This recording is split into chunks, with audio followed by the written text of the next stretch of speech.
Hello my dear friends, एक बार फिर से स्वागत है आप सभी का आपके अपने YouTube channel visual classes bye Sonu 2.0 में।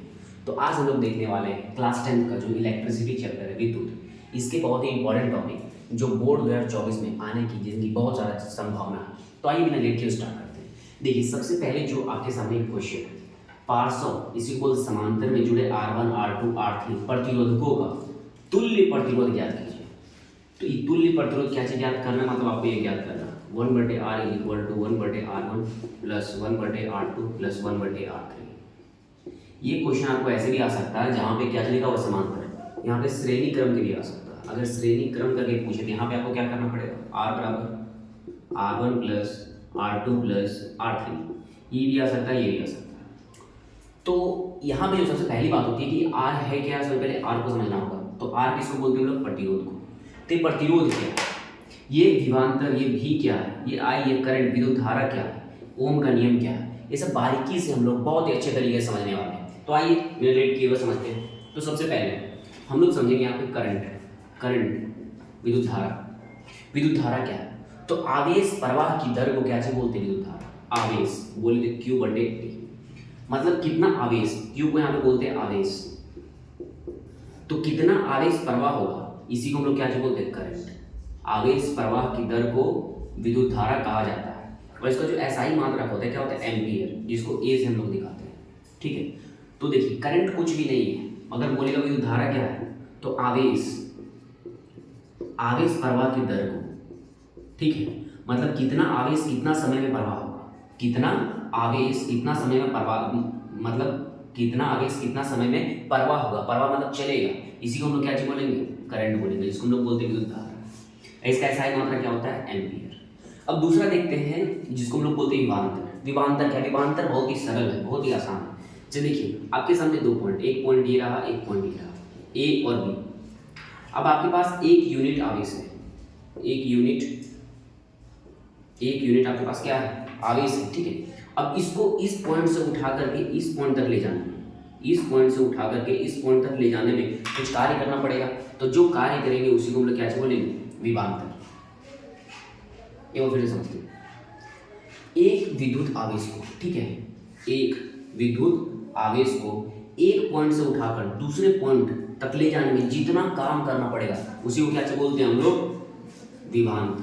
कुछ नहीं, सिंपल सा, इतना ज़्यादा समझेंगे, अगर ज़्यादा दिमाग में जोड़ देंगे समझ में नहीं आता। सिंपल समझना, आपके पास एक यूनिट चार्ज है, एक यूनिट आवेश है, इसको यहाँ से उठाना है, यहाँ लेके जाना है, जो भी काम करना पड़ेगा उसे क्या बोलेंगे हम लोग, विभवांतर बोलेंगे। सॉरी, उसी को हम लोग क्या बोलेंगे, विभवांतर। खत्म हो गया। ये ओम का नियम यही सब दोनों से मिलकर बना। अब जो देखिए सिंपल यही समझ लेते हैं कि ओम का नियम क्या है। तो ओम के नियम यही दो से समझ लेंगे, विभवांतर और ये करंट। अब देखिए आपके पास दो पॉइंट है, एक पॉइंट ये रहा, एक पॉइंट ये रहा, सिंपल सा बात है, ये दोनों पॉइंट है। अगर यहाँ पे एक यूनिट आवेश है तो इसको ले जाने में थोड़ा सा कम विभवांतर होगा, लेकिन जैसे इसको दो कर देंगे हम तो विभवांतर थोड़ा सा बढ़ेगा। सिंपल सा बात है, अगर आप एक बोरी लेके जाइएगा थोड़ा सा कम काम करना पड़ेगा, थोड़ा दो बोरी उठाइएगा तो ज़्यादा कार्य करना पड़ेगा, तीन बोरी और ज़्यादा, चार बोरी और ज़्यादा। वैसे जितना जैसे जैसे लोड बढ़ रहा है, पहले एक यूनिट था तो विभवांतर कम था, दो यूनिट हुआ तो विभवांतर बढ़ गया, तीन यूनिट हुआ फिर से विभवांतर बढ़ गया। ये यूनिट क्या है, मतलब इसी को उठा के यहाँ से यहाँ तक ले जाना। अगर एक को लेके जाएंगे तो विभवांतर थोड़ा कम, दो को ले जाएंगे तो विभवांतर बढ़ जाएगा, तीन को ले जाएंगे विभवांतर फिर बढ़ जाएगा, चारों को ले जाएंगे विभवांतर फिर बढ़ जाएगा। यही है ओम का नियम कि दो सिरों के बीच, किसी प्रतिरोध के दो सिरों के बीच का विभवांतर समानुपाती होगा, किसके, करंट के, जो भी परिपथ में करंट प्रवाहित हो रहा है उसके समानुपाती होगा। इसका मतलब भी जो है वो डायरेक्टली प्रोपोर्शनल क्या होगा, आई। लेकिन बोलता है एक कंडीशन होना चाहिए, जो यहाँ पे परिपथ रहेगा, ठीक है, जो तार है परिपथ है उसका क्या चाहिए, तापमान जो है, तापमान टेम्परेचर क्या रहना चाहिए, सामान्य रहना चाहिए, मतलब तापमान अलग नहीं होना चाहिए। सिंपल सा ये बोल रहा है। तो सिंपल सा बात है, ओम का नियम क्या है, मतलब जितना ज़्यादा करंट बढ़ाएंगे उतना ज़्यादा विभवांतर भी बढ़ेगा, लेकिन तापमान सेम रहना चाहिए। तो किसी प्रतिरोध के दो सिरों के बीच का विभवांतर उसमें प्रवाहित होने वाली विद्युत धारा के समानुपाती होती है, परंतु तापमान नियत रहना चाहिए, तापमान चेंज नहीं होना चाहिए। तो यही है ओम का नियम। अब देखिए भी जो है डायरेक्टली प्रोपोर्शनल किसके होता है, आई के। तो जब भी इसका अगर साइन हटेगा तो यहाँ क्या चला जाएगा, आर। तो भी इक्वल टू क्या चला जाएगा, आई आर। यही आर को हम लोग क्या बोलते हैं, प्रतिरोध। और प्रतिरोध, ये जो प्रतिरोध है इसका साइन मात्रा क्या होता है, ओम होता है, और ओम का साइन ये। तो तो समझने वाली बात यह है कि आखिर ये प्रतिरोध क्या है, प्रतिरोध है क्या। तो सिंपल सा बात है, जो करंट, जो विद्युत धारा प्रवाहित फ्लो होगा, जैसे एक तार है, एक तार है, अब इस तार में करंट जा रहा है, आवेश जा रहा है, तो जो उसको रोकेगा, प्रवाहित होने से जो रोकेगा वही क्या चाहिए, प्रतिरोध है, आर। मतलब आर क्या करता है, जो करंट जा रहा है उसको रोकने का काम करता है, तो जो करंट को, आवेश को रोकने का काम करता है वही क्या, हमारा प्रतिरोध है। तो ये भी समझ में आ गया होगा आपको, ये भी ओम का नियम भी वही है। तो देखिए आप समझते हैं इसको, कोई दिक्कत वाली बात नहीं होगी। अब यहाँ पे दो चीज़ जो है, यहाँ पे दो चीज़ समझना, एक ही बार में हम लोग दोनों कर लेंगे, इससे कोई दिक्कत नहीं होगी। ये देखिए पहले देख लेते हम लोग श्रेणी क्रम और समांतर क्रम, नाम ही ऐसे लिखा हुआ, देखिए ये हमारा समांतर क्रम, इसको यहीं पे लिखते हैं, ये हमारा समांतर क्रम जिसको बोलते हैं पार्श्व, और ये हमारा क्या है, श्रेणी क्रम। तो दोनों समझते, देखिए कुछ नहीं है इसमें, आपको ये प्रूव करना है, इसमें आपको ये प्रूव करना है, तो दोनों का फोटो भी अलग बनेगा। देखिए अगर समांतर क्रम की बात करेंगे तो इसका फोटो कुछ ऐसे बनेगा। अभी बताएंगे कि समांतर क्रम होता क्या है, और इधर इसको बैटरी से ऐसे कनेक्ट कर देते हैं। इधर आप पूंजी लगाना चाहते हैं पूंजी लगा सकते हैं, चलिए पूंजी भी लगा दी, एमीटर भी चलिए जोड़ दिए, ऐसे ये बन गया। अब देखिए समांतर क्रम आखिर होता क्या, समांतर क्रम जिसको हम लोग बोलते हैं पार्श्व क्रम। तो ये पार्श्व क्रम है क्या भाई मेरे, तो देखिए अगर प्रतिरोधकों के सभी सिरों को, अगर प्रतिरोधकों के सभी एक सिरों को एक बिंदु से जोड़ते हैं तथा प्रतिरोधकों के दूसरे सभी सिरों को दूसरे बिंदु से जोड़ देते हैं, तो इसी को क्या बोलते हैं, समांतर क्रम। ये देखिए ये प्रतिरोध है, तीन प्रतिरोध है, तो जो तीनों प्रतिरोध है उसका एक बिंदु, उसके सभी छोर को एक बिंदु से जोड़ना है। अब जो अगला जो छोर है उसका सभी छोर को एक बिंदु से जोड़ना है, मतलब एक दो तीन छोर है, इसको एक बिंदु से, इसका तीन छोर दूसरे एक बिंदु से, अगर इस तरह का जोड़ करते हैं तो क्या हो जाएगा, समांतर क्रम। अब देखिए इतना होने के बाद हम क्या चीज करेंगे, यहाँ पे ऐसे एक विभवांतर इसको कनेक्ट कर देंगे, विभवांतर, यहाँ पे एक विभवांतर लगा दिया। अब विभवांतर यहाँ पे लग गया, यहाँ पे मान लेते हैं ये रेजिस्टेंस क्या है, प्रतिरोध R1 है, यहाँ पे मान लेते हैं R2 है, यहाँ पे क्या चाहिए R3। और सिंपल सा बात है, बैटरी लगा तो करंट तो जीवे करेगा, जहाँ से करंट जा रहा है और इधर ऐसे फ्लो के इधर से और इधर से करंट आ गया, चलिए ठीक है, यहाँ तो कोई दिक्कत नहीं। वैसे श्रेणी क्रम क्या, तो देखिए श्रेणी क्रम को अगर करते हैं, ये पहला, ये दूसरा और ये तीसरा। अब सिंपल है, यहाँ भी बैटरी लगा ही देते हैं, बैटरी यहाँ पे पूंजी लगा देते हैं और एमीटर यहाँ पे लगा देते हैं, चलिए ठीक है, ये होगा। तो करंट अब देखिए यहाँ पे क्या होगा, इसमें क्या होगा, यदि प्रतिरोध का एक सिरा प्रतिरोध के दूसरे सिरे से जुड़ा हुआ, देखिए प्रतिरोध का एक सिरा दूसरे सिरे से जुड़ा, तो इसको हम लोग क्या बोलते हैं, श्रेणी क्रम।